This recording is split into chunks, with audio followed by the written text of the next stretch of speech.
Hello hello আমি সৌমেন। তোমাদের সবাইকে 0 to 1 ইউটিউব চ্যানেলে স্বাগত।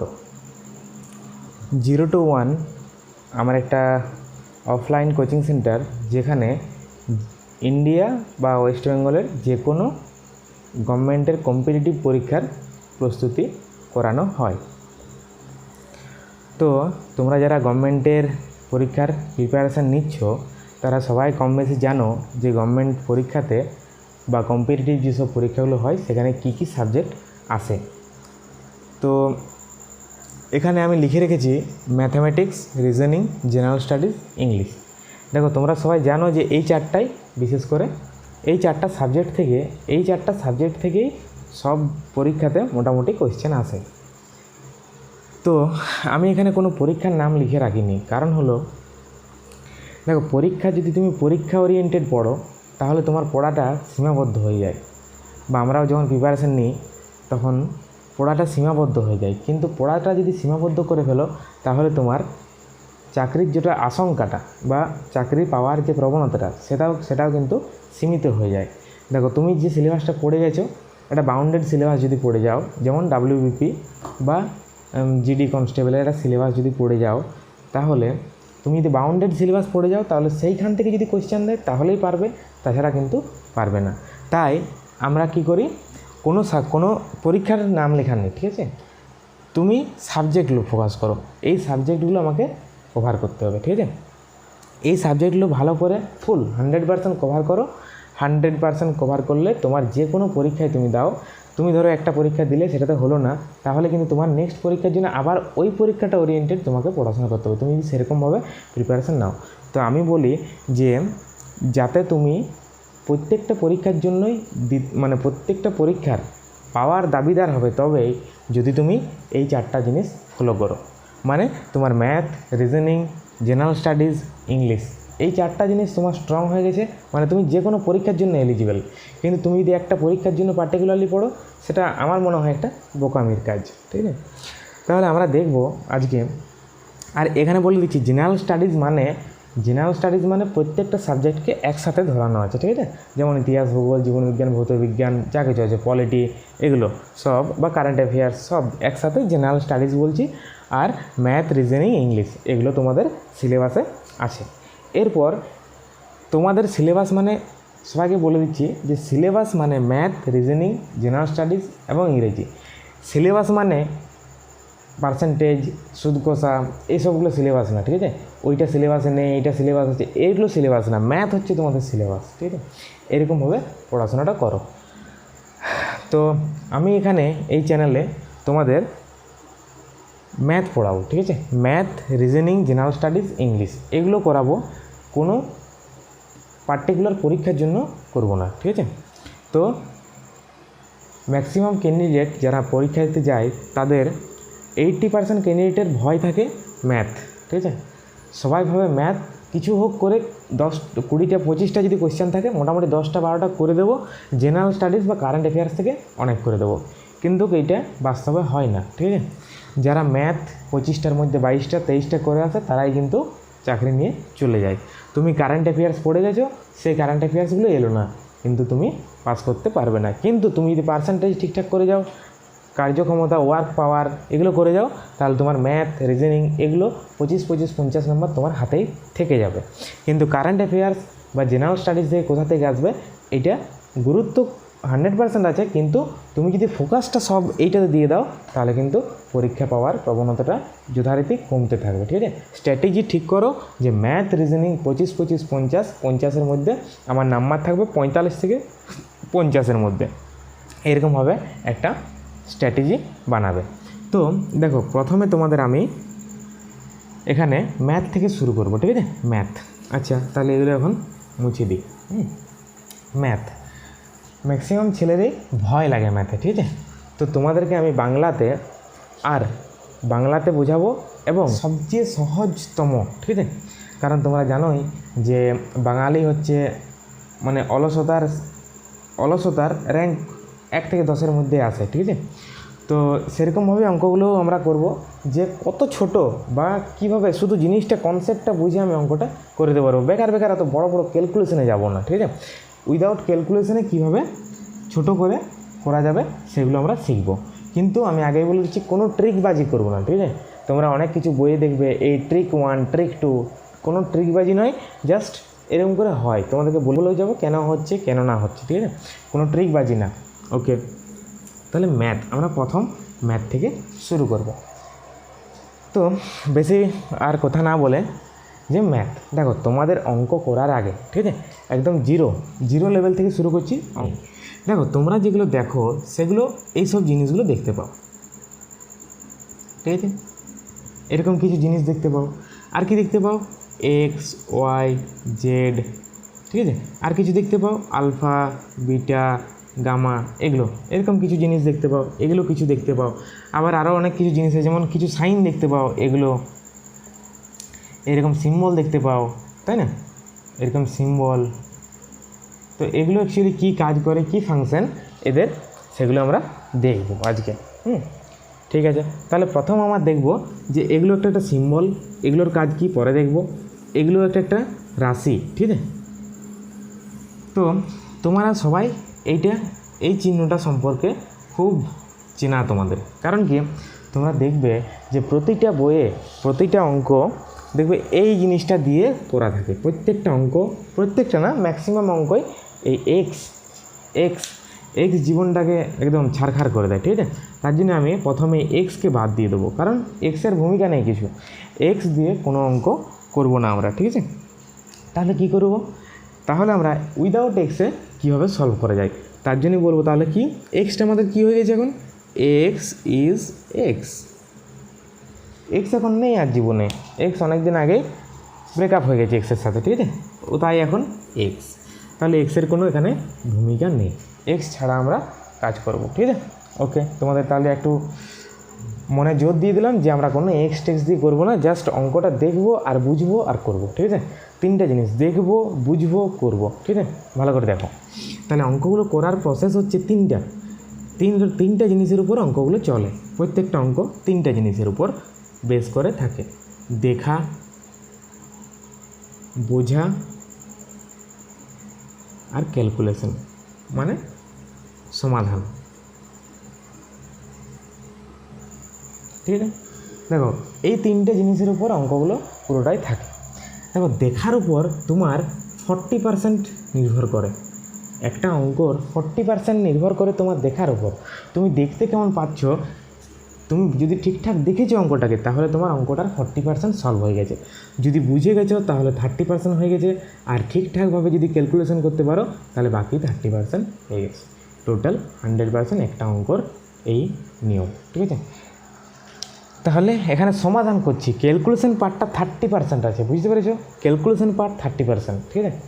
তো এখানে কিছু বোঝার তাহলে ব্যাপার আছে নিশ্চয়ই, তাহলে দেখা আর বোঝার উপর বেশি জোর দিতে হবে, ঠিক আছে। তো সেটাই আমরা দেখে যাব, একটা চ্যাপ্টার ওয়াইজ আমরা কীভাবে দেখব আর কীভাবে বুঝবো, সেটাই এখন আমাদের টার্গেট, ঠিক আছে। তাহলে আমরা প্রথম কী জিনিস নিয়ে কাজ করি, 1 2 3 4 এইসব জিনিসগুলো নিয়ে। তো প্রথমে তাহলে আমরা কি সংখ্যা, এগুলো কি বলে? সংখ্যা, ডিজিট, নাম্বারস, সংখ্যা,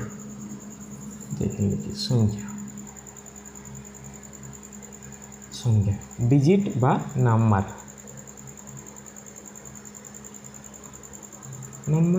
তোমরা সবাই দেখেছো, ঠিক আছে। এবারে নাম্বারসেরও কিছু ভাগ আছে, ঠিক আছে। নাম্বারসেরও কিছু ভাগ আছে, যেমন প্রথমেই নাম্বারগুলো দুভাগে ভাগ করা যায়।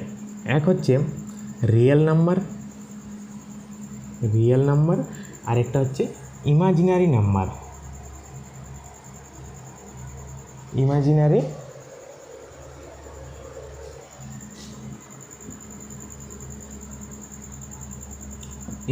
নাম্বার, ঠিক আছে। তো রিয়েল নাম্বারগুলো কী আমরা জানি সবাই, 1 2 3 4 এগুলো রিয়েল নাম্বারের মধ্যে আসে, কিন্তু এগুলোরও ভাগ আছে। কিন্তু ইমাজিনারি নাম্বার কোনটা ধরা হয়? আই সমান কি? -1, এইটা কেবল ইমাজিনারি নাম্বার। √1 এটা ইমাজিনারি নাম্বার ধরা হয়। আর রিয়েল নাম্বার কোনগুলো? যেমন 1 2 0 5 এইসব যেগুলো এগুলো পাই এগুলো সব রিয়েল নাম্বার। এগুলো আবার ভাগ আছে, ঠিক আছে, এগুলো আবার ভাগ আছে, সেগুলো দেখবো কী কী ভাগ আছে। তো রিয়েল নাম্বার আর ইমাজিনারি নাম্বার যদি যোগ হয়ে যায় একসাথে, ঠিক আছে, রিয়েল আর ইমাজিনারি নাম্বার যোগ হয় কমপ্লেক্স নাম্বার মানে জটিল রাশি, ঠিক আছে, কমপ্লেক্স নাম্বার জটিল রাশি। সেখানে কি হয়, একটা রিয়েল নাম্বার প্লাস আই কোনটা √(-1) ইন্টু মানে real number plus imaginary number,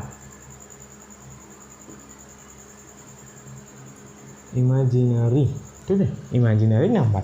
এটা হয় কমপ্লেক্স নাম্বার, যেটার ভূমিকা আমাদের খুব কম, এইটা আমাদের খুব কম আসে, ঠিক আছে, এটা আমাদের দরকার নেই আপাতত, যদি কোথাও আসে তো সেখানে দেখব। আচ্ছা, রিয়েল নাম্বারগুলো কত ভাগে ভাগ করা যায়? রিয়েল নাম্বারগুলো আবার দুরকমভাবে ভাগ করা যায়। রিয়েল নাম্বারগুলো আবার দুভাগে ভাগ করা যায়। একটা কি, একটা রেশনাল নাম্বার, আরেকটা হচ্ছে ইররেশনাল নাম্বার, ঠিক আছে। রেশনাল নাম্বার বাংলা সবাই জানো, মূলদ সংখ্যা, আর এটা কি অমূলদ সংখ্যা,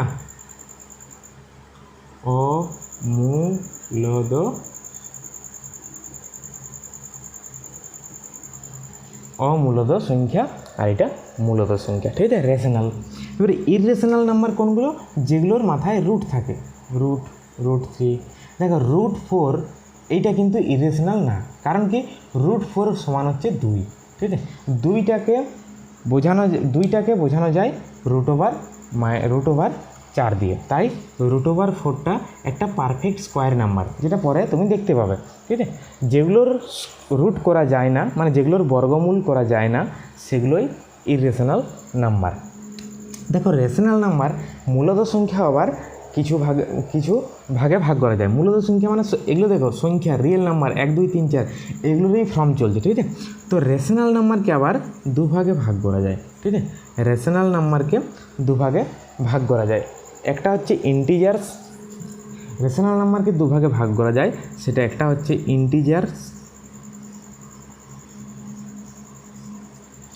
ইন্টিজার্স, আরেকটা হলো ইন্টিজার্স ও ফ্র্যাকশন, ইন্টিজার আর ফ্র্যাকশন। তো ইন্টিজার মানে কোনগুলো? যেগুলো পূর্ণ সংখ্যা, ঠিক আছে, আর এগুলো কি ভগ্নাংশ, যেগুলো তোমরা দেখেছো সব, এখান থেকে অনেক কোয়েশ্চেনও আসে। ভগ্নাংশ কীরকম না, A/B ফরম্যাটে থাকে, যেমন A/B ফরম্যাট থাকে, কিন্তু সংখ্যাগুলো হয় যেমন 1 2 2 3 এরকম হয়, ঠিক আছে, এগুলো ভগ্নাংশ। আর পূর্ণ সংখ্যা কোনগুলো? পূর্ণ সংখ্যাও অনেক রকমের ভাগ আছে, যেমন পূর্ণ সংখ্যার ভাগগুলো হচ্ছে, একটা হচ্ছে এই পূর্ণ সংখ্যা ইন্টিজার, কিছু সংখ্যা আছে পজিটিভ, মানে পজিটিভ ইন্টিজার কোনগুলো? যেগুলো প্লাস, মানে যেগুলো শূন্য থেকে ওই দিকে আছে, মানে শূন্যের ডান দিকে আছে, মানে 1 2 3 এগুলো থেকে ইনফিনিটি, যেগুলো পজিটিভ নাম্বার। কিছু আছে নেগেটিভ, যেগুলো বাম দিকে আসবে, ঠিক আছে, -1 -2 মাইনাস, যেগুলো নেগেটিভ দিকে আসছে, ঠিক আছে, নেগেটিভ। আর কি হয় পূর্ণ সংখ্যা বাদ দিয়ে? তাহলে পজিটিভ ইন্টিজার, এগুলো নেগেটিভ ইন্টিজার, আর কি হয়? জিরো। দেখো এখানে কোথাও জিরো লেখা নেই, তাহলে জিরোর একটা আলাদা করে জায়গা আছে, জিরোর একটা আলাদা জায়গা আছে কিন্তু, হ্যাঁ। এবার দেখো যেগুলো ইন্টিজার্স প্লাস জিরো, যেগুলো ইন্টিজার্স পজিটিভ নেগেটিভ সব নিয়ে যেগুলো হয় টোটাল, সেটাকে বলা হয় হোল নাম্বার, সম্পূর্ণ সংখ্যা, হোল নাম্বার। সব সংখ্যাগুলোকে একসাথে হোল নাম্বার বলে। এবার দেখো শেষ আমার কী এসছে? Positive integer, negative integer, zero, ঠিক আছে। তাহলে উপরের সবগুলোকে আস্তে আস্তে ভেঙে আমরা এই সব জিনিসগুলোকে পেয়েছি, ঠিক আছে। এই লিস্টটা বুঝতে পেরেছো? যদি কেউ লিখতে চাও লিখে নিতে পারো। ওকে, এখান থেকেও কিছু কিছু ডাইরেক্ট কোয়েশ্চেন চলে আসে কোনো সময়।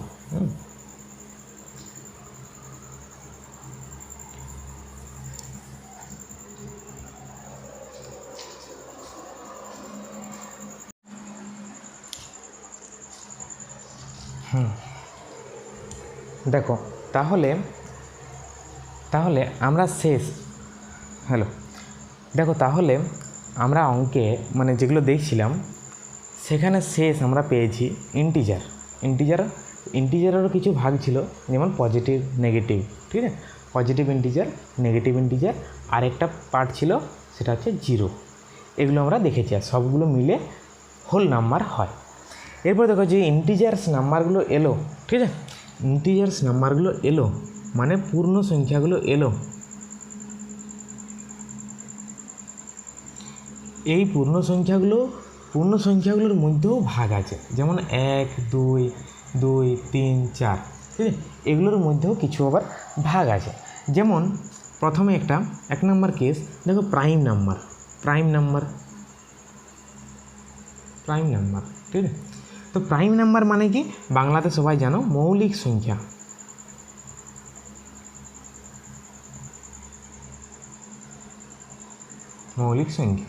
তো মৌলিক সংখ্যা কোনগুলো না, মৌলিক সংখ্যা সেই সব সংখ্যা যেসব সংখ্যাগুলো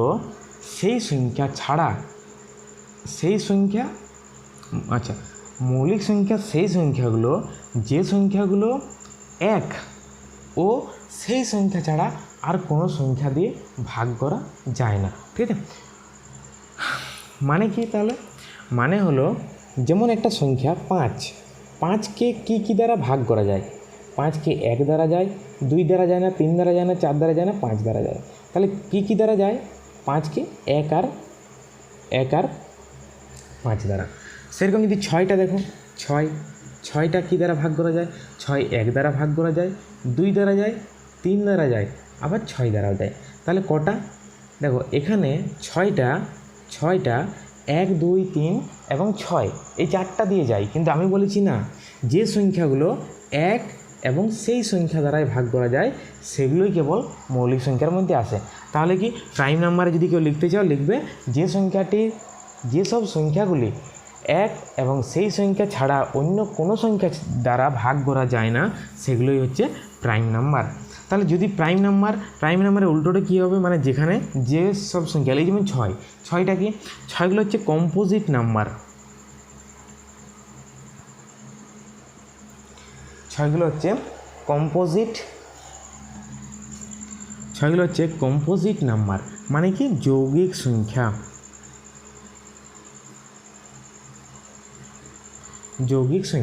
তাহলে যৌগিক সংখ্যা কোনগুলো, 1 এবং সেই সংখ্যা ছাড়াও অন্য কোনো সংখ্যা দ্বারা ভাগ করা যায়, ঠিক আছে, 1 এবং সেই সংখ্যা দ্বারা ছাড়াও অন্য কোনো সংখ্যা দ্বারা ভাগ করা যায়। যেমন কি 111 সমান কত, 37 × 3, মানে 37 দ্বারাও ভাগ করা যায়, 3 দ্বারাও ভাগ করা যায়, 1 দ্বারাও ভাগ করা যায়, 111 দ্বারাও যায়, ঠিক আছে, বুঝতে পেরেছ।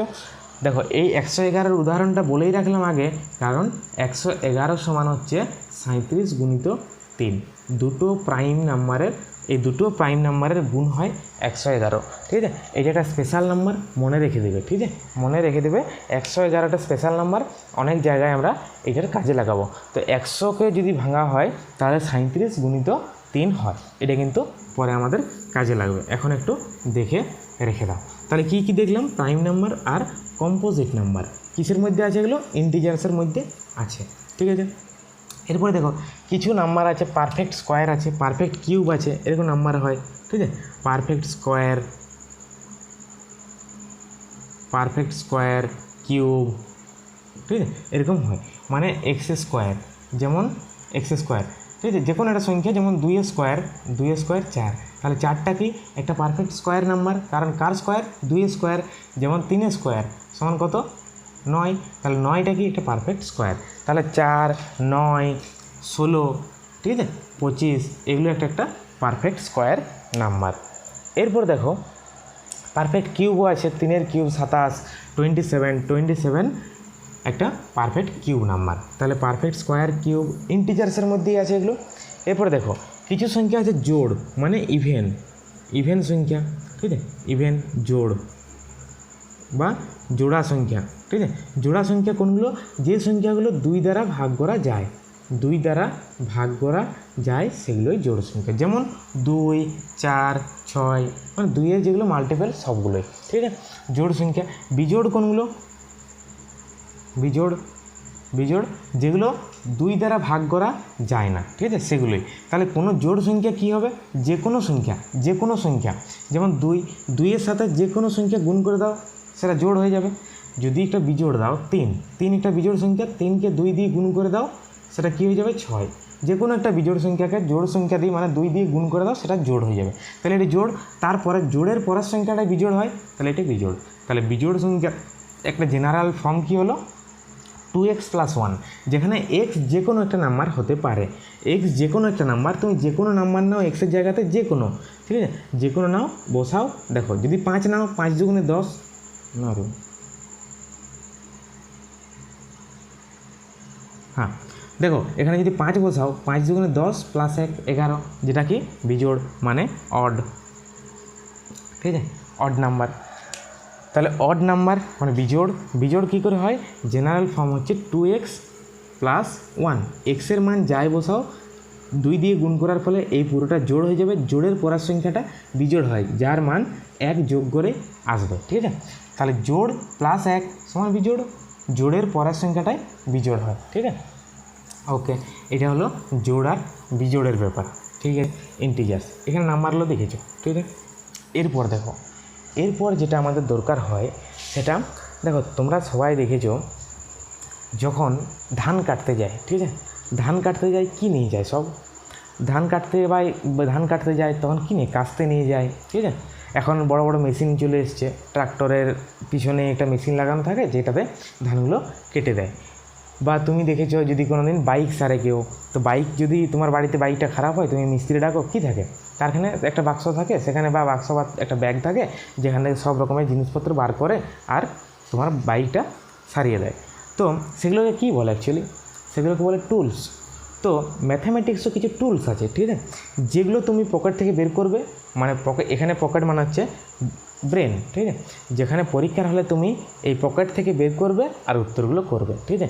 তাহলে তোমাদের পরীক্ষার হলে কিন্তু 50,000, 1 লাখ তুমি অঙ্ক করেছো, এত লাখ রিজনিং করেছো, এত লাখ জেনারেল স্টাডিজ করেছো, এগুলো কোনো ব্যাপার না, ঠিক আছে। এগুলো ভুল ধারণা। তুমি এত প্র্যাকটিস করে এসছো, এগুলোতে কাজ হবে না। তুমি কনসেপ্ট কতটা নিয়ে এসছো, তোমার টুলস কী আছে, ঠিক আছে, তোমার টুলস দরকার। মানে পরীক্ষাতে তুমি কনসেপ্ট তোমার মাথায় কতটা আছে সেইটা তোমার কাজ করবে পরীক্ষার হলে, ঠিক আছে। তো আমরা প্রথমে তাহলে টুলসগুলো কি আমাদের দেখে নেব, যে ম্যাথামেটিক্সের টুলস কী নিয়ে পরীক্ষার হলে যাব, ঠিক আছে। তার জন্য এই জায়গাটার নাম দিয়েছি যে টুলস অফ ম্যাথ। ম্যাথে কী টুলস আছে, ঠিক আছে। দেখো ম্যাথের প্রথম টুলস হচ্ছে যেটা বেসিক, ঠিক আছে, তোমার ডিভিজিবিলিটি রুল বা ভাগ করার প্রক্রিয়া,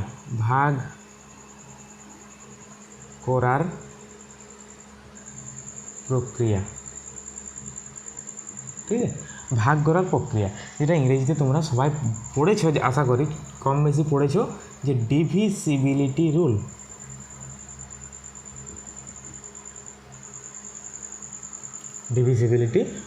এটা কম বেশি আশা করি সবাই পড়েছো। তারপরে কি দেখবো আর না, স্কোয়ার। তারপরে দেখবো মাল্টিপ্লিকেশন, ভাগ বা গুণ করার প্রক্রিয়া, ভাগ গুণ যোগ সবগুলোই আর কি, ঠিক আছে, ভাগ যোগ বিয়োগ গুণ ভাগ, এগুলো সবগুলোই দেখবো যে এগুলো কীভাবে একটু তাড়াতাড়ি কম টাইমের মধ্যে এগুলো কী করে করা যায়, ঠিক আছে, এগুলো দেখবো। তারপর 3 নম্বর দেখবো কতগুলো সংখ্যার স্কোয়ার করা, যেমন এক্সের কোনো সংখ্যার স্কোয়ার করা, কোনো সংখ্যার কিউব করা, এগুলো কী করে করতে হয় সেগুলো দেখবো, ঠিক আছে। তো এগুলোই হচ্ছে তোমার বেসিক টুলস। আর বাদবাকি যখন যে চ্যাপ্টারগুলো করবো সেগুলোর বেসিক জিনিসগুলো একে একে করে বলে দেবো। তো আমাদের এখন বেসিক টুলস যেগুলো দরকার সেগুলো হচ্ছে, প্রথম আমরা দেখবো ডিভিজিবিলিটি রুল, তারপরে যাবো এইসব সিম্বলে। দেখো এইসব সিম্বলটাই তোমরা দেখেছো, একটা বইয়ে দেখবো পড়েছো, বদমাস রুল, ঠিক আছে। তো বদমাস কিছু না, এরা ভালো খুবই, ঠিক আছে, বদমাস নয় এরা। তো তোমাদেরকে ভালোভাবে বোঝানো হবে যে এখানে বদমাসের কোনো কাজ নেই, অ্যাকচুয়ালি কেন করা হয় সেইটা জানলেই তুমি সব অঙ্কগুলো করতে পারবে, ঠিক আছে। আচ্ছা, ডিভিজিবিলিটি রুল, এটা ডিভিজিবিলিটি রুলে কী দেখব? দেখো, ডিভিজিবিলিটি রুল হচ্ছে কোনো একটা সংখ্যা দেওয়া থাকবে, কত ধরো এরকম একটা সংখ্যা আছে, ঠিক আছে? এই সংখ্যাটাকে আমার 1, 2, 3 যে কোনো একটা সংখ্যা দিয়ে দিল, ঠিক আছে? 10, 15, 20 তোমরা আপ টু 16 পর্যন্ত এটা করে রাখবে, তবে হবে 16, 17 বা 20 পর্যন্ত, ঠিক আছে? তাও চলবে। তো এইসব সংখ্যাগুলো দিয়ে এই সংখ্যাটা ভাগ করা যাবে কি না এইটি আমরা টেস্ট করব। যেমন এই সংখ্যাটাকে 5 দ্বারা ভাগ করা যাবে, তোমাকে দেখেই বলে দিতে হবে, এটাকে ভাগ করে দেখবো না, এটা দেখেই বলে দিতে হবে 5 দিয়ে যাবে কি যাবে না, 7 দিয়ে, 8 দিয়ে, 9 দিয়ে, 10 দিয়ে, 11 দিয়ে যাবে কি যাবে না, এটা আমরা দেখব, ঠিক আছে? তাহলে দেখো, এখন আমরা ডিভিজিবিলিটি রুল দেখব, ঠিক আছে? তাহলে প্রথম আমার কোন সংখ্যাটা আসে? দেখো, ডিভিজিবিলিটি রুল মানে এই না যে তোমার 6, 7 এই সংখ্যাটা দিয়ে ভাগ করা যাবে কিনা দেখতে হবে, এরকম কোনো ব্যাপার না, ঠিক আছে? এরকম না, তোমার এত বড় জিনিসও দেবে না। যারা পরীক্ষা নেয় তারাও জানে যে এগুলো ফালতুর কোশ্চেন, যেগুলো আসে পরীক্ষায় সেই ওরিয়েন্টেড। দেখো, এটা বিয়ন্ড দ্য লেভেল, তুমি অনেক কিছু বাইরের দেখে নিলে ওইসব যেমন না হয়, ঠিক আছে? এরপরে দেখো, ডিভিজিবিলিটি রুল এক, সবাই জানো সব সংখ্যাই 1 দ্বারা ভাগ করা যায়। সব সংখ্যা মানে যত ইন্টিজার্স আছে, পজিটিভ বা নেগেটিভ ইন্টিজার্স আছে, সব ইন্টিজার্সগুলো 1 দিয়ে ভাগ করা যায়। এখানে আমরা সবগুলো ইন্টিজার্সের কথা বলবো, ঠিক আছে? এখানে অন্য কিছু ওই কমপ্লেক্স নাম্বার এইসবগুলো ধরে নাও না আমার, ঠিক আছে?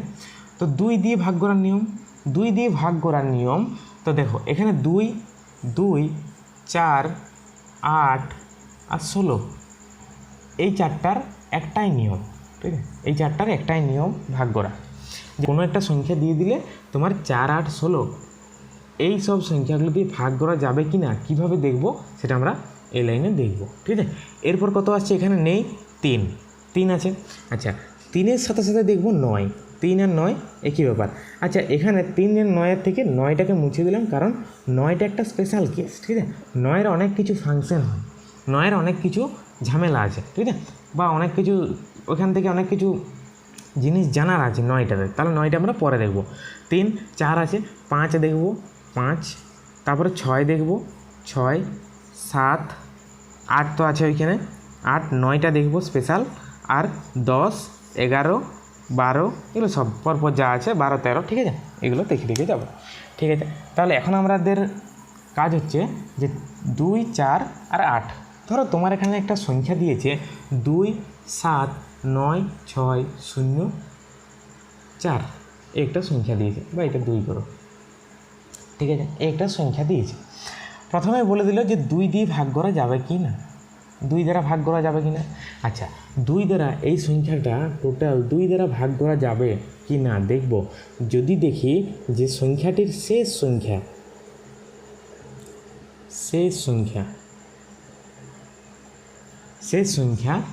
2 দ্বারা ভাগ করা যায় কি না, শেষ সংখ্যা 2 দ্বারা ভাগ করা যায় কি না।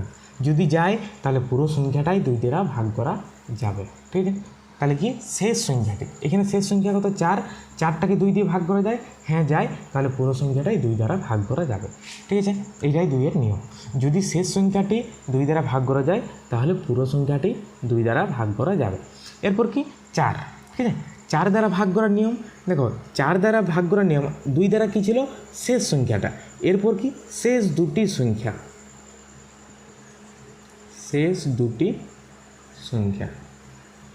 যদি শেষ দুটি সংখ্যা 4 দ্বারা ভাগ করা যায় তাহলে পুরো সংখ্যাটাই ভাগ করা যাবে। দেখো এখানে শেষ দুটি সংখ্যা কী আছে? এখানে শেষ দুটি সংখ্যা 24 আছে, 24 হরিত 4, 6 পুরোটাই ভাগ করা যাচ্ছে, তাহলে এটা 4 দ্বারাও ভাগ করা যাবে, ঠিক আছে? এরপর দেখো 8 দ্বারা ভাগ করার নিয়ম, 8 দ্বারা ভাগ করার নিয়ম হলো শেষ তিনটি সংখ্যা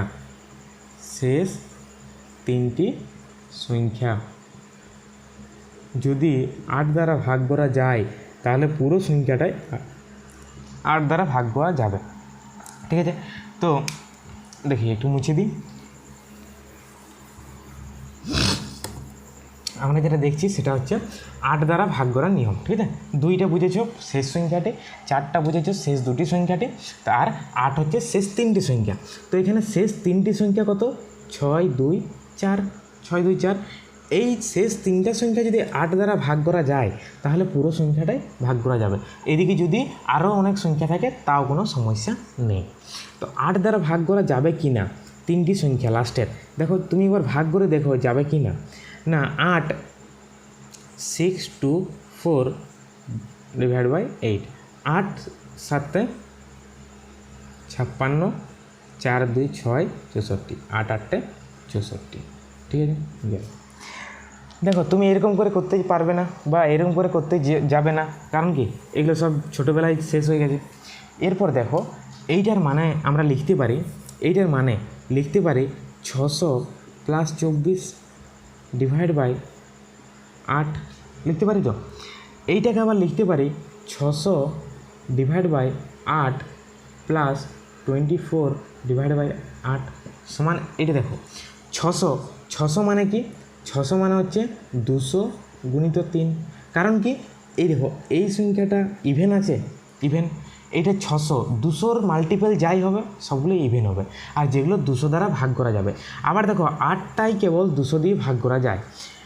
যদি এটা যদি 5 থাকতো, 5টা কিন্তু 200-র মাল্টিপল না। যদি 200-র মাল্টিপল থাকে অর্থাৎ এই সংখ্যাটা ইভেন হবে। 200-র মাল্টিপল মানে কি, দেখো 200-র মাল্টিপল মানে 200কে 2 3 4 দিয়ে গুণ করো, কত কত হবে দেখো 400 600, মানে এই সংখ্যাটা 2 দিয়ে অ্যাকচুয়ালি গুণ হচ্ছে। এই 2টা এই লাস্টের দুটো তো শূন্য থাকবে, এগুলো তো বরাবর থেকেই যাবে, আর এই 4 6 8 এগুলো থাকবে। যদি তুমি 100টাকে কত 100কে ধরো, আচ্ছা পরে বলছি এটা, ঠিক আছে। তাহলে এখানে কি 400 600 800, ঠিক আছে। যদি দেখো তোমার এইখানের সংখ্যাটা ইভেন আছে, ইভেন, ঠিক আছে, তাহলে তোমার তিনটা সংখ্যা দরকারই নেই, তুমি শেষ দুটো দেখলেই হয়ে যাবে। কারণ কি এইটা ইভেন আছে মানে 8 দিয়ে ভাগ করা যাবে এটাকে, এইটার কোনো ভ্যালুই নেই, তাহলে শেষ দুটো ভ্যালু। কারণ কি এই সংখ্যাটা 6 ছিল, তো 6-এর মান অ্যাকচুয়ালি 600কে বোঝাচ্ছে, 6-এর মান 600, কারণ 1 10 শত, শতকের ঘরে আছে এইটা, তাহলে 6 মানে 600, আর এটা 24 24 এটা 20 প্লাস 4, ঠিক আছে, অত দূর আর ভাঙছি না, 20 প্লাস 4কে আর ভাঙছি না, 24 রেখে দিচ্ছি। তাহলে 600কে তো সবসময় ভাগ করা যায়, কারণ কি এটা 200-র মাল্টিপল, ঠিক আছে, 200-র মাল্টিপলে যাই আসুক আমার 8 দিয়ে ভাগ করা যাবে। তাহলে যদি আমরা দেখি একটা সংখ্যা, যেমন অ্যাকচুয়ালি কি বলতে চাইছি দেখো 2 5 2 6 8 0, এই সংখ্যাটা কি 8 দিয়ে ভাগ করা যাবে? দেখো এইখানে আমি কি বলেছি, 8 মানে শেষ তিনটা সংখ্যা দেখব, শেষ তিনটা সংখ্যা যদি 8 দ্বারা ভাগ করা যায় তাহলে পুরো সংখ্যাটাই 8 দ্বারা ভাগ করা যাবে। তো এইখানে আমার শেষ সংখ্যা কি আছে, শেষ তিনটা সংখ্যা 6 8 0, কিন্তু আমি দেখছি যে শুরুর সংখ্যাটা সেটা ইভেন নাম্বার আছে, তো এইটা আমার দরকার নেই। যদি ইভেন থাকে তাহলে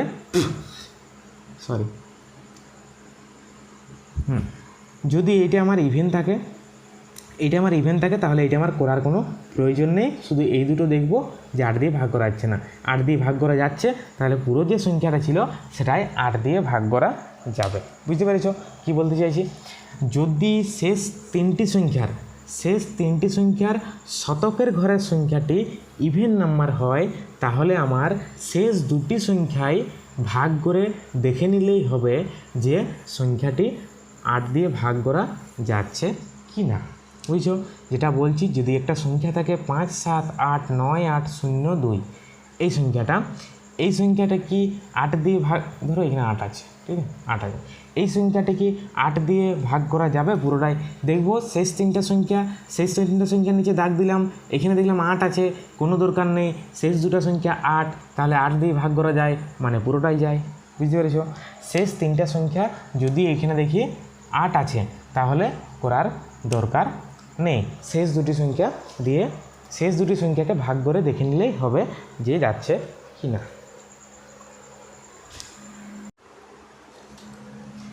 দেখো তোমরা তাহলে দেখলে যে কোনো সংখ্যাকে 8 দিয়ে ভাগ করার নিয়ম হচ্ছে শেষ তিনটি সংখ্যা দেখব, ঠিক আছে। শেষ তিনটি সংখ্যা যদি 8 দ্বারা ভাগ করা যায় তাহলে পুরো সংখ্যাটাই 8 দ্বারা ভাগ করা যাচ্ছিল। কিন্তু আমরা তারও একটু অ্যাডভান্স স্টেপ দেখলাম, যদি এই জায়গাতে যদি এটা এককের ঘর, এটা দশকের ঘর, আর এটা সহস্র বা শতকের ঘর, ঠিক আছে, যে শতকের ঘরে যদি ইভেন নাম্বার থাকে ইভেন নাম্বার থাকে তাহলে আমরা এই দুটো নাম্বারকে ভাগ করে দেখে নিলেই বুঝতে পেরে যাব যে পুরো সংখ্যাটা 8 দ্বারা ভাগ করা যাবে কি না। তাহলে আমার এইখানে একটা কেস সলভ হয়ে গেল। যদি ইভেন থাকে তাহলে আমার শেষ দুটো দেখে নিলেই হবে। আর আশা করি এটা চোখে দেখলেই বুঝতে পারবে যে ইভেন আছে না অড আছে। যদি অড থাকে ঠিক আছে, যদি অড থাকে তখন কি হয়, যদি অড দেখতে পাও তাও আমি তিনটা সংখ্যাকে ভাগ করব না। কিভাবে? যদি অড থাকে তাহলে শেষের যে দুটো সংখ্যা থাকবে সেই দুটো সংখ্যার সাথে 4 যোগ করে দাও। ঠিক আছে, 4 যোগ করে দাও। যেমন একটা সংখ্যা হচ্ছে, একটা সংখ্যাকে তো 700 ধরো 4, এই সংখ্যাটা কি 8 দ্বারা ভাগ করা যাবে? দেখি 704। তাহলে আমি প্রথমে বলে দিয়েছি যে তিনটা সংখ্যা ভাগ করব না। তাহলে কি 7 আছে, অড আছে, তাহলে অড যদি আছে তাহলে শেষ দুটোর সাথে +4 করে দেবো। তাহলে শেষ দুটোর সাথে যদি 4 যোগ করো তাহলে কত হয়ে যাবে? 8। তাহলে 1 দিয়ে ভাগ করি, তাহলে দেখো 704টা আমার 8 দ্বারা ভাগ করা যাবে। একবার করে দেখে নাও 704, ঠিক আছে, 704 8, 8 7 8 8 64, 6 4। ঠিক আছে, বুঝতে পেরেছ? এরকম তুমি একবার দুবার 2-4টা প্র্যাকটিস করে দেখে নিও।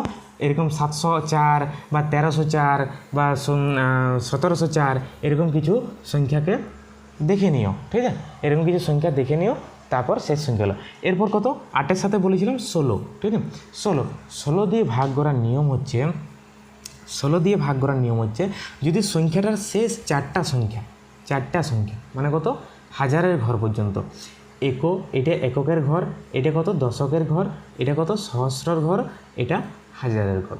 যদি 4টা সংখ্যা 16 দ্বারা ভাগ করা যায় তাহলে পুরো সংখ্যাটাই ভাগ করা যাবে। যেমন 2 5 6 8 0 2 1 0। ঠিক আছে, এটা 1 6 0 0। আচ্ছা, এই সংখ্যাটা কী করবে না, নিয়ম হচ্ছে শেষ 4টা 16 দিয়ে ভাগ করে দাও। দেখো 16 দিয়ে ভাগ করা যাচ্ছে, মানে এই সংখ্যাটা পুরোটাই ভাগ করা যাবে। ঠিক আছে, তুমি যে কোনো নাম্বার এরকম করে দেখতে পারো, যে কোনো নাম্বারের 4টা শেষ সংখ্যা যদি 16 দ্বারা ভাগ করা যায় তাহলে পুরো সংখ্যাটা 16 দ্বারা ভাগ করা যাবে। ঠিক আছে, ওকে। তাহলে আমরা কী দেখে নিলাম? 2 4 8 16। ঠিক আছে, 2 4 8 16টা দেখলাম আজকে এই ক্লাসটাতে। তাহলে আমাদের ডিভিসিবিলিটি রুলের 1 2 4 8 আর 16 এগুলো দেখে নিলাম। আমার বাকি যেগুলো আছে নেক্সট ক্লাসে তোমাদের সবগুলো ডিভিসিবিলিটি রুলগুলো বলে দেবো। আর এগুলোর কাজ কোথায়, এগুলোর অ্যাপ্লিকেশন কোথায়? এগুলোর অ্যাপ্লিকেশন 4টা থেকে 5টা চ্যাপ্টারে এগুলোর অ্যাপ্লিকেশন আছে। ঠিক আছে, যেমন সিম্পলিফিকেশান, HCF LCM। দেখো HCF LCMটা ওটা চ্যাপ্টারের নামটা HCF LCM, কিন্তু কাজ হবে সব ডিভিসিবিলিটি রুল দ্বারা। ঠিক আছে, HCF LCM এর যাবতীয় কাজ হবে সব ডিভিসিবিলিটি রুল দ্বারা। তাই এই চ্যাপ্টারটা খুব ইম্পর্টেন্ট, মানে এই টুলসগুলো খুব ইম্পর্টেন্ট HCF LCM করার জন্য, মানে লসাগু গোসাগু করার জন্য এই জিনিসটা ভেরি ইম্পর্টেন্ট। ঠিক আছে, তাহলে ডিভিসিবিলিটি রুলটা আমরা টুলসটা আগে দেখব, আগে শেষ করব। তো আজকে আমরা এতদূর করেছি, কালকে নেক্সট ক্লাসে সবগুলোই করে দেবো। যেগুলো বাকি রইলো সেগুলো সবগুলোই এবার একটু স্পিডে করে নেব। ঠিক আছে, ওকে, বাই।